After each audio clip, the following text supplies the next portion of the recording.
अब आते हैं आज की कहानी के ऊपर। कई बार रिपीट कर चुका हूँ मैं कि हर क्राइम से पहले हर कातिल को जो प्लान करके करता है या अचानक करता है, एक ही चीज़ दिमाग में चलता है, जब पकड़ा नहीं जाऊँगा, पुलिस को गुमराह कर दूंगा, कुछ और दिखाऊंगा, किया मर्डर है, हादसा दिखा दूंगा। अब आप बेवकूफ़ी और ऐसी सोच की इंतहा देखिए। एक पढ़ा लिखा इंसान, हालांकि वो कातिल नहीं है, फर्स्ट क्राइम था उसका, लेकिन वो अपनी ही गर्लफ्रेंड के गले पर तेज धार हथियार से वार करता है, उसके जिस्म पर कई बार वार करता है। वो अपने आप को बचाने के लिए हाथ आगे बढ़ाती है तो हाथ के उसके अंगूठा कट जाता है, मतलब उसके गर्दन पर, हाथ पर, सीने पर चाकू के कई घाव। और फिर जब उसे लगता है वो मर गई तो ले जाकर नहर में फेंक देता है, ये सोचकर कि लाश मिलेगी तो ये होगा कि नहर में डूबकर मौत हो गई।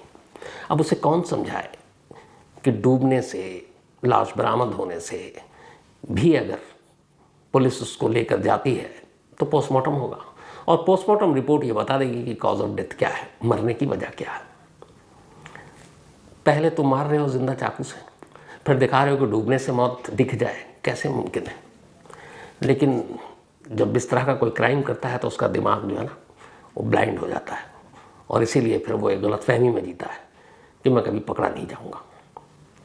ये कहानी हरियाणा की है। हरियाणा में एक उभरती हुई मॉडल जो हरियाणवी म्यूज़िक एल्बम में ख़ास तौर पर काम किया करती थी। इस मॉडल का नाम है, जो बहुत ही मतलब हरियाणा के सर्किल में आजकल काफ़ी नाम था, उसकी वजह ये थी कि इसके अपने चैनल और फिर वीडियो म्यूज़िक एल्बम उसमें काफ़ी तेज़ी से आ रही थी। तो शीतल उर्फ सिमी चौधरी, शीतल उर्फ सिमी चौधरी, शीतल की एक बहन की शादी हो चुकी, बहन के हस्बैंड यूएस में रहते हैं। 14 जून को शीतल दिल्ली से हरियाणा पहुंचती है, पानीपत में एक गांव है जहां पर उस दिन उसके एक म्यूज़िक एल्बम का शूट होना था। और ये शूट होना था, जो शीतल जिस गांव में गई थी उस गांव का नाम है अहर गांव। तो अहर गांव में एक लोकेशन था, जो भी डायरेक्टर था, म्यूज़िक शूट करना था, तो शूट के लिए जो जगह चुनी थी वो एक गौशाला थी, जहाँ तबेला भी आप कहें वो जगह थी, वहाँ पे गाय भी थे, बराबर में तबेला भी था। तो उसी लोकेशन पे शूट हो रहा था क्योंकि बैकग्राउंड में वो म्यूज़िक और हरियाणवी सारी चीज़ें दिखाई जानी थी। तो शीतल पहुंचती है इस गांव में, यहाँ शूट करती है। उसकी बहन को पता है उसी गांव के पास रहने वाली, शूट वूट करके अब इसको रात को अपने घर लौटना था सिस्टर के। शूट ख़त्म हो गया, इसके बाद रात बीती लेकिन शीतल घर नहीं लौटी। अब घर नहीं लौटी तो बहन परेशान। अगले दिन तमाम शूट पे शामिल डायरेक्टर, को स्टार सबसे पूछताछ की, पता चला वो तो निकल गई लेकिन कहीं मिली नहीं। तो परेशान हाल बहन ने आखिरकार जाकर पुलिस स्टेशन में मिसिंग की रिपोर्ट लिखा दी। अब पुलिस ने मिसिंग की रिपोर्ट लिख ली। अब पुलिस तफ्तीश कर रही है, सीसीटीवी कैमरे को देख रही है। तो पहला सीसीटीवी कैमरा पुलिस को मिलता है एक पार्किंग का। उस पार्किंग में एक लड़का और एक लड़की एक कार की तरफ बढ़ रहे हैं, ये वही सीसीटीवी कैमरा है। अब इसमें पुलिस पहचान गई कि ये जो लड़की है ये कोई और नहीं बल्कि शीतल है, यानी कि सिमी चौधरी। और वो लड़का जो है उसके घर वालों को दिखाया गया तो शीतल की बहन ने पहचान लिया, उसने कहा ये सुनील है, शीतल का बॉयफ्रेंड। अब ये हुआ कि, और ये तस्वीर 14 जून की रात की थी, ये जो सीसीटीवी आप देख रहे हो। तो ये हुआ कि आखिरी वक्त में शूटिंग खत्म करने के बाद वो सुनील के साथ थी। अब पुलिस सुनील का फ़ोन मिला रही है, सुनील का मोबाइल स्विच ऑफ। पुलिस अब इधर उधर तफ्तीश कर रही है, कोई अता पता नहीं। तभी 15 जून की अब तारीख हो चुकी थी, रात भर तो लौटी नहीं शीतल। 15 जून को पानीपत के पास एक नहर है, उस नहर में एक कार तैरती हुई मिली। कुछ लोगों ने देखा कि एक नहर में कार गिरी हुई है, लोग हैरान, तो फ़ौरन पुलिस को खबर दी गई। इसके बाद पुलिस बचाव दल वहाँ पहुँचा और इत्तेफाक से इस कार को जब नहर से निकालना जा रहा था तब कुछ लोगों ने शूट भी किया। तो ये नहर में वो डूबी हुई कार और उसको निकालने का वीडियो है जो आप इस वक्त देख रहे हैं। तब उस कार को नहर से निकाली गई। इत्तेफाक से उस डूबती हुई कार से के पास नहर से ही एक ज़ख्मी इंसान भी बाहर निकलता है। वो खुद ही निकल गया था बाहर, और बाहर निकलने के बाद फिर लोग उसे अस्पताल पहुंच जाते हैं। वो ज़ख्मी था, उसके हाथ पे भी चोट के निशान थे और नहर गहराई वाली, तो खैर उसको भेजा गया। अब इधर जो पुलिस शीतल की गुमशुदगी की जांच कर रही है, उसे इस कार के बारे में पता नहीं, उसे इस कार के साथ एक ज़ख्मी शख्स बरामद हुआ उसके बारे में भी पता नहीं। पुलिस तफ्तीश कर रही है, ढूंढ रही है, कोई सुराग, कोई कुलू, कुछ नहीं मिल रहा है। 14 की रात से गायब थी शीतल। 15 जून की तारीख आ गई, लेकिन 15 जून को भी शीतल तो मिली नहीं। हाँ, उस जगह से दूर एक पानीपत के नहर से एक कार बरामद हुई। अब 16 जून की तारीख आ गई, पुलिस अब भी शीतल को ढूंढ रही है। तीसरा दिन है उसकी गुमशुदगी का। तभी पुलिस को खबर मिलती है कि पानीपत से दूर सोनीपत में एक नहर से एक लड़की की लाश मिली है। अब इत्तेफाक से ये वही नहर है जो गुजरते हुए सोनीपत पानीपत को क्रॉस करती है। अब जैसे ही पता चला, पुलिस की टीम वहाँ पहुँची, नहर से उस लाश को बाहर निकाला गया। लाश फूल चुकी थी। जब पुलिस बाहर निकालती है तो देखती है उसके गले पर कट के निशान है, हाथ भी इंजर्ड है। अब लाश इस तरीके से फूली हुई थी कि फिर चेहरे से पहचानना मुश्किल था, लेकिन लाश के जिस्म पर, गर्दन पर, कुछ जगहों पर टैटू के निशान थे। इधर शीतल गुम है। पुलिस को डाउट हुआ तो अब कैसे पहचाने, तो शीतल की बहन को बुलाया गया और कहा गया ये लाश नहर से मिली, आप देखिए। शीतल की बहन जैसी आती उस लाश के उस टैटू को देखती है, वो रोने लगती है। उस टैटू से शिनाख्त हुई कि यह लाश शीतल की है। अब पुलिस ने उस लाश को पोस्टमार्टम के लिए भेज दिया। पोस्टमार्टम के लिए भेजा। अब पुलिस पूरे केस की तफ्तीश कर रही है। तो शीतल की बहन से पूछा गया, जो शख्स सीसीटीवी कैमरे में दिखाई दे रहा आखिरी वक्त में कार में जिसके साथ शीतल जा रही है, वो कौन और क्या? तो पहले ही उन्होंने बताया कि उसका बॉयफ्रेंड था। उन्होंने कहा इसका नाम सुनील है, ये एक होटलायर है, किसी होटल का मालिक है, और पिछले कुछ वक्त से शीतल जो है इसी के होटल में काम कर रही थी, नौकरी।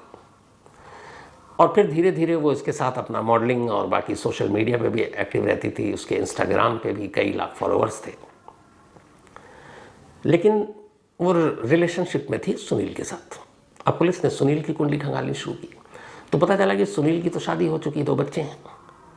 फिर और जब सोनीपत से लाश मिली थी, फिर पानीपत से जो कार मिली, उन दोनों कड़ियों को जोड़ा गया। पूछा गया भाई वहाँ से एक कार में लाश मिली, क्योंकि नहर से इधर लाश मिलती उधर कार मिलती है। तो पता चला कि जिस कार के साथ जो जख्मी इंसान मिला था वो कोई और नहीं बल्कि सुनील था, और सुनील हॉस्पिटल में एडमिट था। अब पुलिस पहुंचती है हॉस्पिटल, डॉक्टर से पूछताछ करती है। डॉक्टर कहता है कि अभी थोड़ा इनको ठीक होने दीजिए। पुलिस वेट करती है।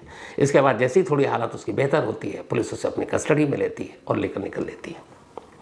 अब इसके बाद पूछताछ शुरू होती है। जब पूछताछ शुरू होती है तो फिर पूरी कहानी कुछ यूँ आती है। शीतल म्यूज़िक एल्बम और म्यूज़िक की इंडस्ट्री में एक मॉडल के तौर पर अपना नाम कमाना चाहती थी। दिखने में खूबसूरत, साथ ही उसने अपनी पढ़ाई लिखाई की तो उसे नौकरी भी करनी थी। तो इधर उधर कई नौकरी करने के बाद एक होटल में उसे नौकरी मिली। ये होटल इत्तेफाक से सुनील का था। धीरे धीरे सुनील शीतल को प्यार करने लगा, शीतल भी सुनील से प्यार करने लगी। दोनों के बीच में करीब 4 साल से ये रिश्ता चला आ रहा था। बट फिर तभी शीतल को पता चला कि सुनील तो शादीशुदा है, उसके 2 बच्चे हैं। अब तक वो इसी गलतफहमी में थी कि वो कुंवारा है और वो उससे शादी करना चाहती थी। लेकिन जैसे ही पता चला कि नहीं ये तो शादीशुदा है, तो शीतल को झटका लगा और उसने अब सुनील से दूरी बनानी शुरू कर दी। सुनील को यह बात बहुत बुरी लगी, क्योंकि सुनील शीतल के प्यार में इस कदर अंधा हो गया था कि वो शीतल को किसी भी तरह हासिल करना चाहता था और उससे शादी करना चाहता था। लेकिन सुनील के शादीशुदा होने की बात जब शीतल को मालूम हुई तो शीतल ने फ़ौरन किनारा कर लिया, और सुनील ये बर्दाश्त नहीं कर पाया। वो लगातार उसे समझाता, वो मना करती, और फिर वो अपने इस म्यूज़िक एल्बम इंडस्ट्री और मॉडलिंग की दुनिया में अपने आप को एक तरह से बिजी रखने लगी। अब उसकी दूरी, उसकी बेरुखी धीरे धीरे सुनील को परेशान और ज़्यादा करने लगी। कई बार उसने उसे धमकाया भी। अब सुनील अपने कार में एक तेज़ धार हथियार रखने लगा। उसे लगा कि अगर उसने शादी से सचमुच इनकार किया तो वो मार डालेगा। ये सब एक तरफा इश्क और इन सारी चीज़ों का अंजाम ऐसे ही कुछ होता है। तो खैर वो बीच बीच में बात करता रहा, लेकिन शीतल उससे दूर भागती रही। आखिरकार 14 जून को सुनील को पता चला कि एक उसी के पानीपत के गांव में उसकी एक शूटिंग है म्यूज़िक एल्बम की। सुनील वहाँ पहुँच गया। जब सुनील पहुँचा तो वहाँ उसे देखकर शीतल पहले तो घबराई, लेकिन फिर कहा ठीक है, इतने लोग हैं। बाद में उसने सुनील ने कहा कि देखो मैं बदल गया हूँ और तुम वो सारी चीज़ें भूल जाओ, चलो मैं तुम्हें ड्रॉप करूँगा। तब रात के करीब 10:15 साढ़े 10 बज चुके थे। इसके बाद शीतल को भी लगता है कि चलो ठीक है, ये सब शादी वादी की अब बात करेगा नहीं। उसके बाद वो कार में बैठ जाते हैं। लेकिन जब कार में बैठ कर निकलते हैं, थोड़ी ही दूरी पर फिर से वही शादी का राग सुनील शुरू कर देता है। शीतल फिर मना करती है और कहती है कि देखो मैं तुम एक शादीशुदा हो, मैं तुम्हारा परिवार घर बर्बाद नहीं करना चाहती, और मैं इसी गलतफहमी में थी और तुमने धोखा दिया, तुमने बताया नहीं कभी कि तुम एक शादीशुदा इंसान हो। तो तुमसे तो मैं शादी नहीं करूँगी। इस बात ने सुनील को इतना गुस्सा दिलाया कि कार के डैशबोर्ड में जो चाकू रखा हुआ था उसने निकाला और उसी कार के अंदर शीतल पर ताबड़तोड़ हमला करना शुरू कर दिया। शीतल खुद को बचाने की काफ़ी कोशिश की, उसने अपने हाथ को भी आगे किया, चाकू छीनने की कोशिश की। उसी कोशिश में उसका अंगूठा कट गया, हाथ पे बहुत सारे जख्म आए। फिर उसने धीरे धीरे उसको इतना ज़्यादा मारा कि वो धीरे धीरे निढाल होती गई। फिर उसने उसके गले पे चाकू का एक वार किया और वो शायद घातक हुआ। थोड़ी देर के बाद अब शीतल कार के अंदर मर चुकी थी। अब सुनील को एहसास हो चुका था, अब उसे समझ में नहीं आया कि क्या करें। इसके बाद अगले 1 घंटे तक 12 बजे रात को वो उस कार में एक डेड बॉडी लेकर, वो भी फ्रंट सीट पर आगे, घुमाता रहा सुनसान सड़क पर। क्या करें क्या करें क्या करें। 1 घंटे तक उस लाश के साथ घूमने के बाद आखिरकार उसे आइडिया आया। वो वहीं नहर के किनारे गया। नहर के किनारे जाने के बाद उसने गाड़ी रोकी, शीतल की लाश को बाहर निकाला और नहर में फेंक दिया धक्का देकर। अब शीतल की लाश पानी के बहाव के साथ बह गई। अब उसे लगा कि ये एक्सीडेंट दिखना चाहिए कि कार जो है हमारा वो नहर में गिर गया और मैं ज़ख्मी हो गया हूँ और शीतल की लाश तो अब शायद मिले ना मिले। इसके बाद उसने उस कार में वो खुद बैठा और वो एक अच्छा तैराक था, इसकी वजह से ही वो पकड़ा गया। तो तैराक था, कार के अंदर बैठता है और फिर कार को स्टार्ट करता है और सीधे ले जाकर नहर कार को गिरा देता है। कार नहर के अंदर, उसके बाद वो कार से बाहर निकल आता है, तैरते हुए किनारे आता है और फिर किनारे आने के बाद खुद फ़ोन करता है पुलिस को कि मेरी कार का एक्सीडेंट हो गया, जो वहाँ की लोकल पुलिस इस नंबर पे, और फिर वो पुलिस आती है, उसे हॉस्पिटल ले जाती है। उसने अपने हाथ पे भी चाकू का कट मार दिया था ताकि ये लगे शीशा या एक्सीडेंट इन सब में हुआ है। और फिर बाद में उस कार को नहर से निकाली गई। अब कार मिली इधर सोनीपत में, बल्कि पानीपत में, और उधर लाश बहते हुए पहुँच गई सोनीपत, जो 16 जून को मिलती है। 14 जून की रात को लाश को नहर में फेंकी, लेकिन 16 जून को मिली, जबकि कार 15 जून की पानी से बाहर आ चुका था। तो उसने भी यही कहानी सुनाई कि एक्सीडेंट हो गया। लेकिन जब पोस्टमार्टम रिपोर्ट आई तो पता चला कि शीतल की मौत पानी में डूबने से नहीं हुई, बल्कि जो गले पे कट था, उसका गला काटा गया था, उससे उसकी मौत हुई, एक्सेस ब्लीडिंग से मौत हुई। भेद खुल गया।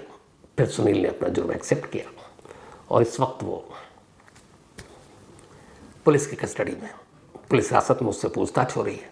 और जो शुरुआती उसने बोला वो यही था कि मुझे शीतल का शादी से इनकार करना बहुत गुस्सा दिला गया और मैं नहीं चाहता था कि शीतल शादी से इनकार करे। मैं उससे शादी करना चाहता था, वो मुझसे कर नहीं रही थी और इसी गुस्से में उस रात झगड़ा हुआ और मैंने अचानक उस पर हमला कर दिया। और बाद में डर से कि पकड़ा ना जाऊँ, मैंने उसकी लाश फेंक दी और ये दिखाने के लिए मैंने अपनी कार भी नहर में उतार दी और शीतल की लाश इसलिए फेंकी ताकि लगे कि वो एक हादसे में डूबकर उसकी मौत हो गई। लेकिन हादसे में गले पे कट के निशान नहीं आते हैं, चाकू के तेज़धार हथियार के, अंगूठा नहीं कटता है। ये बेसिक चीज़ें जो है सुनील को नहीं शायद समझ में आया उस वक्त। बुरे काम का बुरा अंजाम। बेचारी शीतल अब इस दुनिया में नहीं, सुनील जो उससे शादी की ख्वाहिश रखता था अब उम्र जेल में कटेगी और जो उसका अपना परिवार, बीवी और दोनों बच्चे जिनका कोई कसूर नहीं, वो इस सारे दर्द को अब हमेशा के लिए सहेंगे। इसीलिए कहते हैं जुर्म का अंजाम हमेशा बड़ा तकलीफदेह, बहुत बुरा होता है। प्रकाश, ऐसे क्राइम करने वाले पहले से ही इस अंजाम के बारे में सोचना शुरू करें, बहुत सारे क्राइम रुक जाएंगे। तो आज की कहानी में इतना ही, लेकिन कहानी